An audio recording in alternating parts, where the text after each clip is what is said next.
আসসালামু আলাইকুম। আমি Tarek Reza, NCP joint secretary, যুগ্ম সদস্য সচিব, আপনারা চিনেন। আমি আপনারা সবাই জানেন গতকালকের যে হামলা, নাসির ভাইয়ের উপর হামলার পরিপ্রেক্ষিতে আমরা মামলা করি পরশু। এর প্রেক্ষিতে গতকালকে বিএনপি আমাদের নামে একটা ভুয়া মামলা দেয়। তো সেই মামলাতে আবার অয়ন নামে যুবশক্তির এক নেতাকে তারা অ্যারেস্ট করে নিয়ে আজকে যে প্রহসনটা করছে সেই প্রহসনের বিরুদ্ধে একটা সংবাদ সম্মেলন ডেকেছিলাম, সেখানে যাচ্ছি। কিন্তু পুলিশ ওখানে অবস্থান নিছে আমাকে অ্যারেস্ট করার জন্য।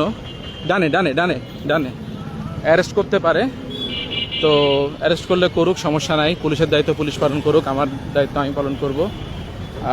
কিন্তু কিন্তু ওখানে শুনতেছি যে বিএনপির নেতাকর্মীরাও জড়ো হয়েছে মারধর করার জন্য আমাকে। তারা চায় না আমি অ্যারেস্ট হই, বরঞ্চ তারা আমাকে মারবে। তো দেখা যাক কি হয়।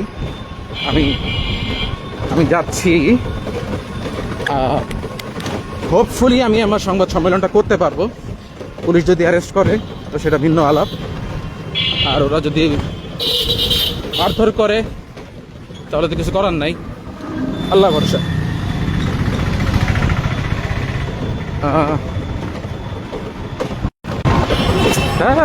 এখন তো বললে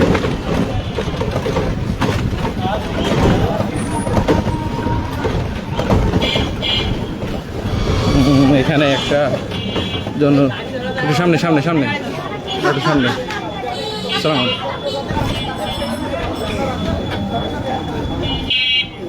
ফ্যামিলি জোন কোনটা? হ্যাঁ দাঁড়া, ফ্যামিলি জোন এটা না? হ্যাঁ সামনে সামনে সামনে সামনে। আচ্ছা, আমরা কোনো মারামারি রাখেন, এখানে রাখেন, এখানে রাখেন, এখানে রাখেন, এখানে রাখেন। হ্যাঁ করুক না, আসামি আমি, করলে আমাকে করবে। হ্যাঁ হ্যাঁ করলে করুক, সমস্যা নাই, কোনো সমস্যা নেই।